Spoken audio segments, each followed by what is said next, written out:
Hi, my name is Dr. Fiyyaz Karim. I'm in the Integrated Behavioral Health and Addiction Counseling programs in CCAPS.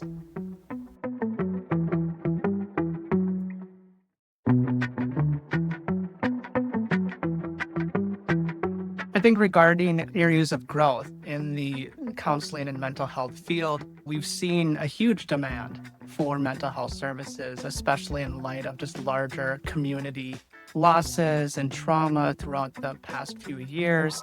And so I think that demand is going to continue to grow, particularly, I think, in areas of grief, loss, and trauma, also working with children and adolescents. And I think some of the technology aspects has made therapy more accessible. So that has also helped with the increase in the demand. But I think the other big piece is also we're seeing less stigma around mental health services overall. And then just also the accessibility through just the rise of therapy services being offered through avenues and platforms like employee assistance programs, though, too. I think another aspect that's changing the mental health field is the utilization of virtual reality or VR. That technology has really helped clinicians and also clients really address, and through exposure therapy, the ability to cope with various mental health concerns and also practice different coping strategies in a very controlled environment that can really assist in alleviating their symptoms.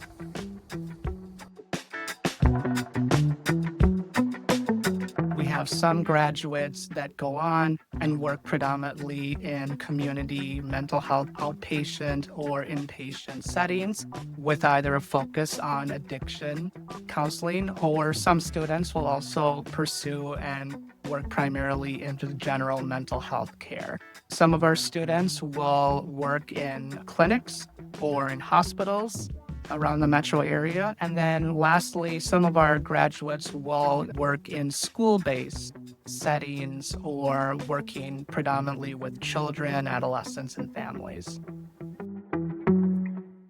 A typical day or a week would consist of a combination of direct client care, supervision, consultation, administrative tasks like documentation, and then also professional development opportunities. So direct counseling care would involve one-on-one therapy or maybe facilitating or leading various group sessions.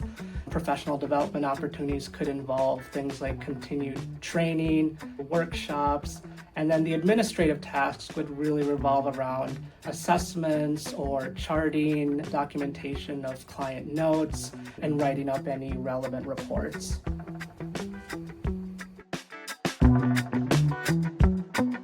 If you're starting out in the field, I think being open to various opportunities that present themselves, finding ways to get involved in the mental health community, whether that is joining various professional organizations, also finding ways to network with fellow therapists, but also fellow classmates, though, too, because I think that's a very big piece, because those are going to be future colleagues